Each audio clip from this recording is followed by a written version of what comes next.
পাতার show cause letter ছিল, 3 পাতার জবাব দিয়ে। এর মধ্যে কাকে উদ্দেশ্য করে আপনার এই বক্তব্য? আপনি তো ভালোই বুঝতে পারছেন কাকে। কল্যাণ বন্দ্যোপাধ্যায় নিশ্চয়ই তার মধ্যে পড়েন। কল্যাণ বন্দ্যোপাধ্যায় ভট্টাচার্যকে যেভাবে গত কয়েকদিন আগে আর তাকে নিয়ে প্রশ্ন করেছে যে কার হাত আছে, কার মদত আছে তৃণাঙ্কুর ভট্টাচার্যের উপরে, তো সেটাও ক্লিয়ার হওয়ার দরকার। তো কারণ তিনি সেটা বলে কেন পার পাবে, তিনাকে কেন শোকজের আওতায় আসবে না? আমি ডিসিপ্লিনারি কমিটির কাছে এই প্রশ্নই তো রাখছি। আপনি যে দলে থাকেন সেই দলের ভিত্তি গ্রামীণের ওপরে, আপনার দলের ভিত্তি গ্রামীণের ওপরে, কোথাও কি মনে হচ্ছে গ্রামের বিধায়করা টার্গেটেড? গ্রামের বিধায়করা অনেক ক্ষেত্রে অবহেলিত। আমি এটুকু বলি, মুর্শিদাবাদ জেলায় আমরা দেখতে পাচ্ছি যে একটা জিনিস দেখুন না, উত্তর দিনাজপুর, দক্ষিণ দিনাজপুর, মালদা, তাদের বিধায়ক সংখ্যা কোথাও 12, তৃণমূলের 8, 4 বিজেপি, সেখানে 2 জন মন্ত্রী। উত্তর দিনাজপুর 7টা বিধায়ক, 1টা বিজেপি, 6টা বিধায়কে 2 জন মন্ত্রী। উত্তর দিনাজপুরে একইভাবে গোয়ালপুকুরের ওই গোলাম রব্বানি থেকে শুরু করে তারা। আর যেই মুর্শিদাবাদে চলে আসবেন, 22-এর মধ্যে 20টা বিধায়ক 2 হাত তুলে আশীর্বাদ করেছে মমতা বন্দ্যোপাধ্যায়ের।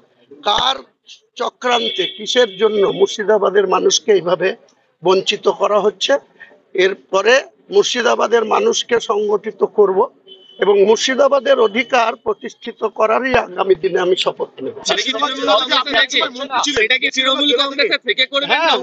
অবশ্যই তৃণমূল কংগ্রেস থেকে, এবং আমাদের আগামী দিনের যে নাম্বার 2 আমাদের নেত্রী যাকে রেখেছে, তাকে আগামী দিনে আমরা মুর্শিদাবাদের মানুষের জনমতের কি চাহিদা সেটা আগামী দিনে অল ইন্ডিয়া তৃণমূল কংগ্রেসের জেনারেল সেক্রেটারি সাংসদ অভিষেক বন্দ্যোপাধ্যায়ের দৃষ্টিতে।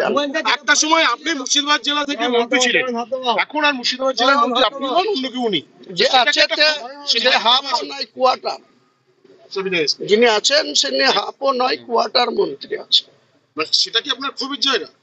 আমার ক্ষোভের ব্যাপার নয়, মুর্শিদাবাদের মানুষকে বঞ্চিত করা হচ্ছে। 20 মধ্যে কোয়ার্টার, আর কেউ 6-এর মধ্যে 2, কেউ 7-এর মধ্যে 2, কেউ 12-এর মধ্যে 8 টিএমসি মেম্বার, সেখানেও 2। তাহলে এই দ্বিচাচারিতা কেন হচ্ছে মুর্শিদাবাদের মানুষের সঙ্গে? আগামী দিনে মুর্শিদাবাদের মানুষকে নিয়ে তৃণমূলেই থাকবো, তৃণমূলেরই সর্বোচ্চ নেত্রীর কাছে ডিমান্ড করব এবং নাম্বার 2 কে ডিমান্ড করব। এক পাতার নোটিশের ক্ষেত্রে 3 পাতার জবাব আপনি দিলেন, কি উল্লেখ করছেন তাতে?